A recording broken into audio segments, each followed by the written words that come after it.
Everybody, come on in, come on in.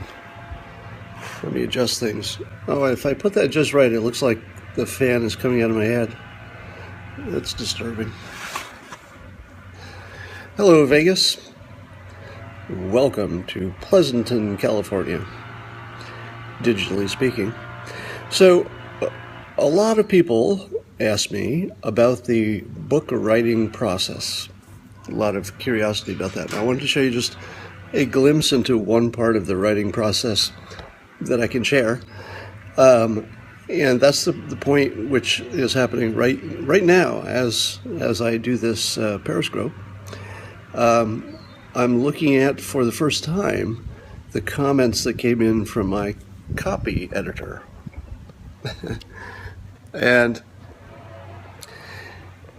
so what I'm going to show you is just a little sneak peek behind the scenes of a real-life author who's writing a real book with a real publisher, in this case, Portfolio/Penguin.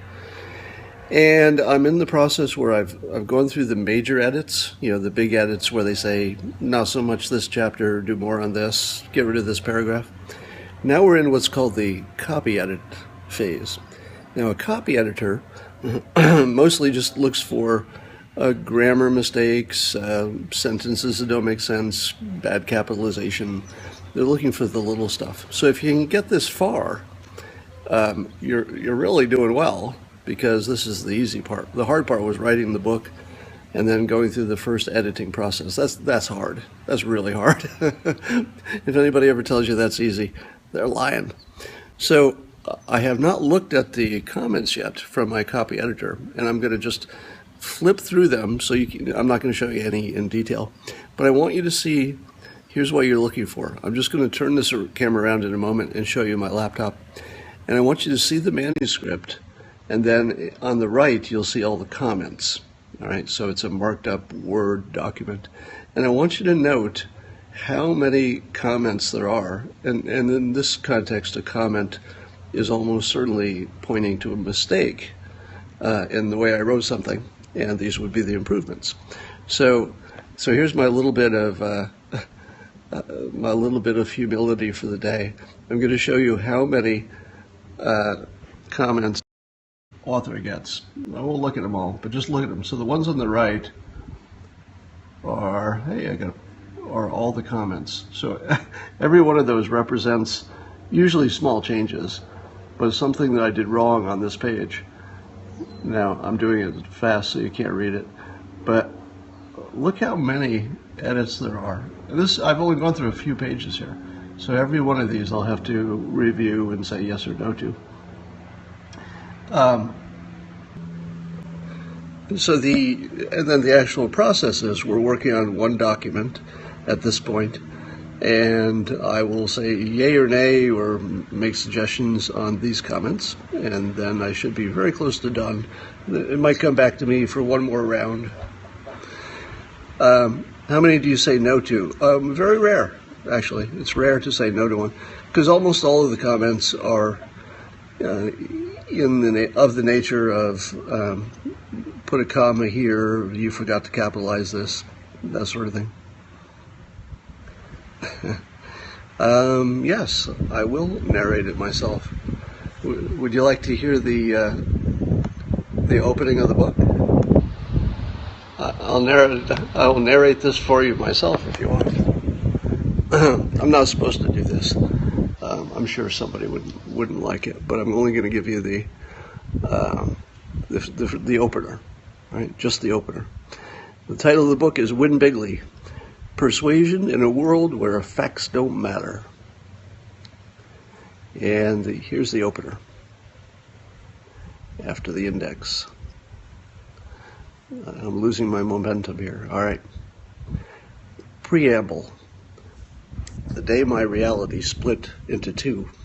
In February of 2016, I began to experience two separate realities at the same time.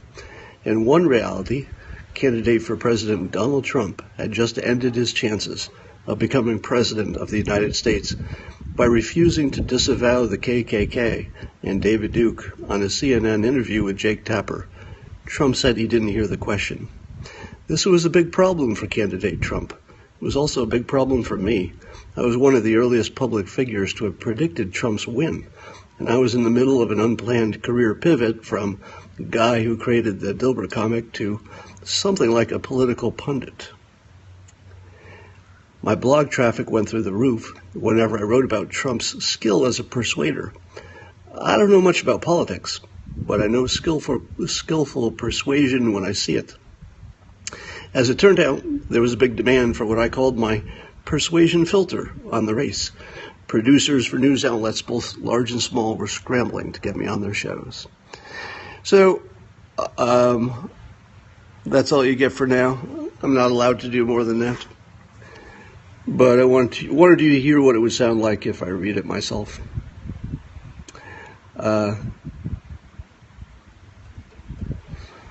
Yeah, we'll probably release some chapters at some point.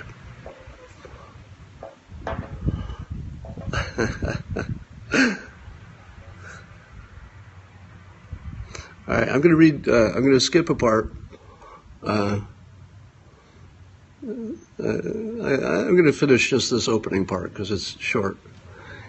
That was one version of reality. I experienced a second version of reality at the same time. This version involved Trump brushing off the CNN KKK controversy and going on to win the presidency.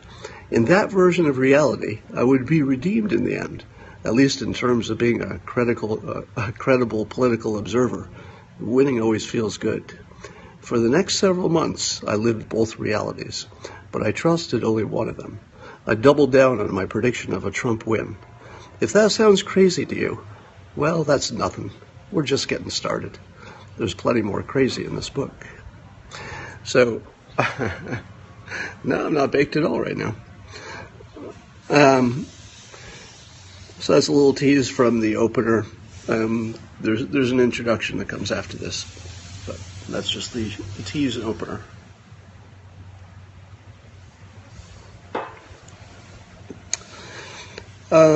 Autograph copies?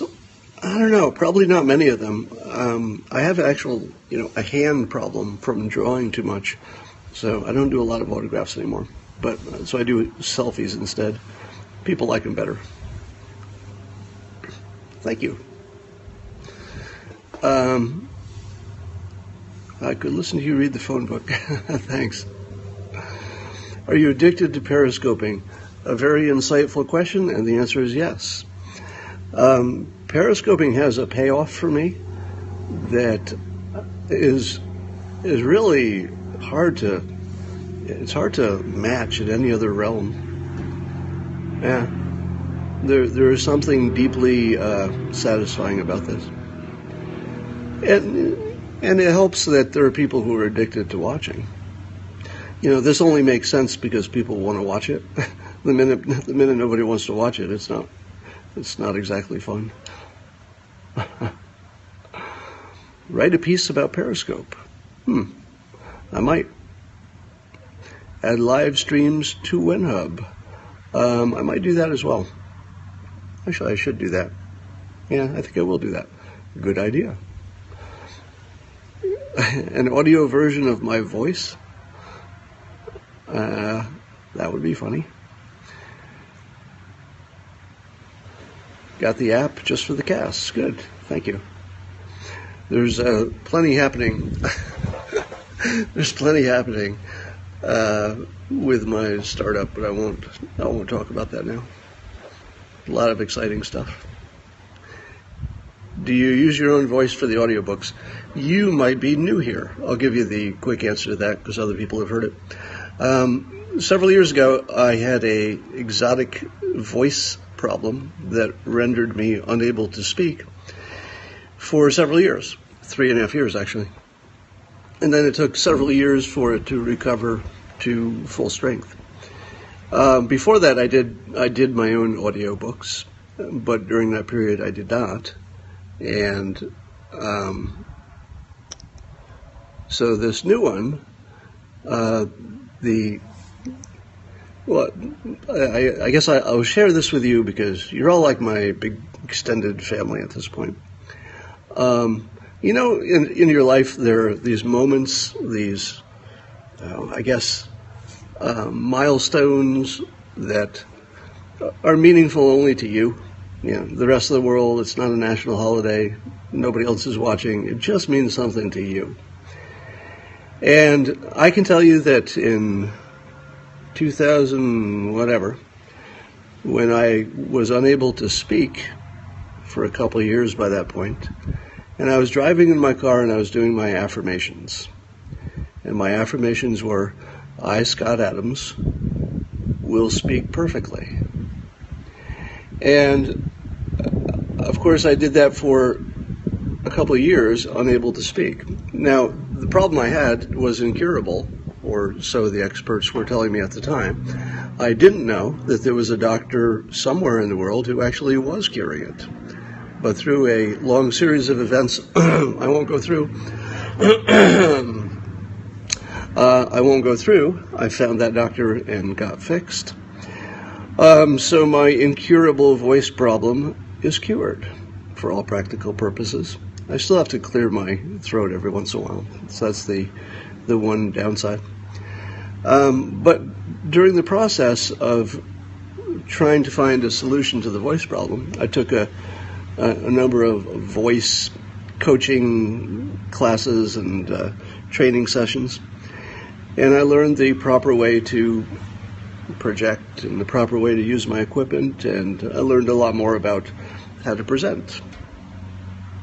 And so for me, when I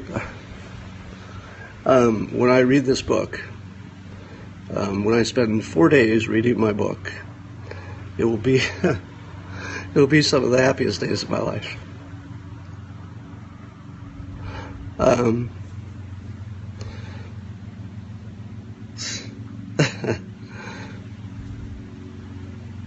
Did Waymo copy your logo? There's a lot of people with big W's in their logos. Thank you. So I assume I can get through voicing the whole book. I've never tried to use my voice for that much. But it's going to be a big deal for me.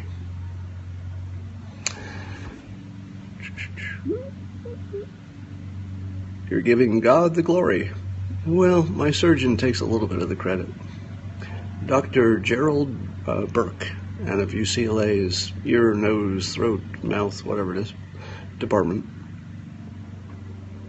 Did anyone test your silence hypothesis? No, I couldn't get anybody to agree to that.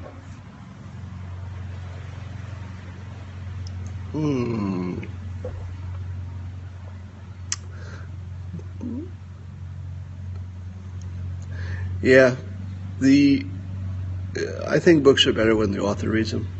So in the past, when I've read my books, I didn't put much, let's say, acting into it, but I think I'm going to go full actor on this.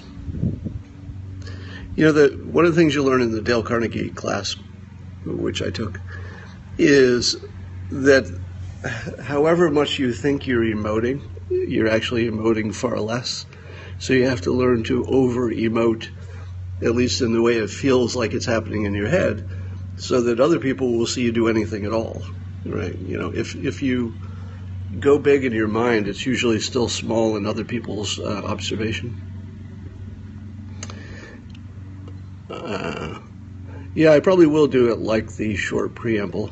You know, there'll be different approaches for different sections depending on whether it's biographical or just informational.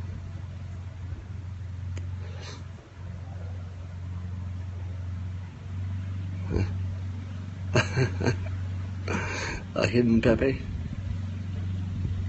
If you want the audience to cry, you have to bleed. Yeah, somebody described writing as bleeding on a page.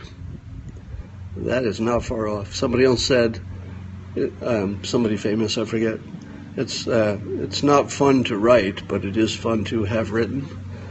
So that's why I'm kind of in a good mood seeing these copy edits come in, although there are lots of them, and it means I'm going to be spending some late nights.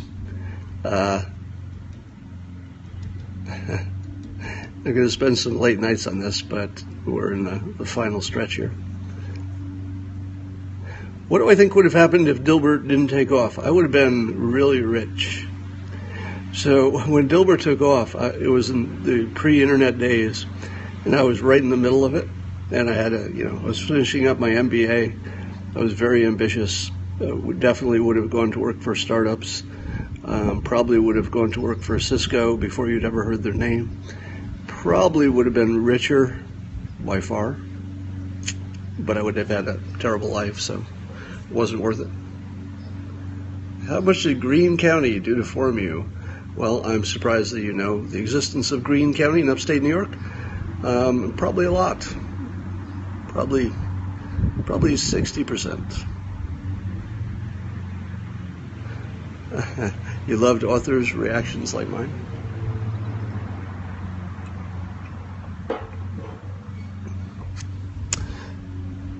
How do you spend money, and does it scare me? I don't know how that would scare me, but I don't really have a process for spending money. Been to Binghamton? I have been to Binghamton, of course. All right, I actually have to write some comics today. So, so I'm going to do that. Maybe you can help me. No, I'll do it myself this time. All right, this time I'm going to write my own comics. Next time I'm going to make you do it. So thanks for coming. Probably way too many times today, but I'm addicted to you guys. It's the truth. And remember, don't win small when you can win bigly.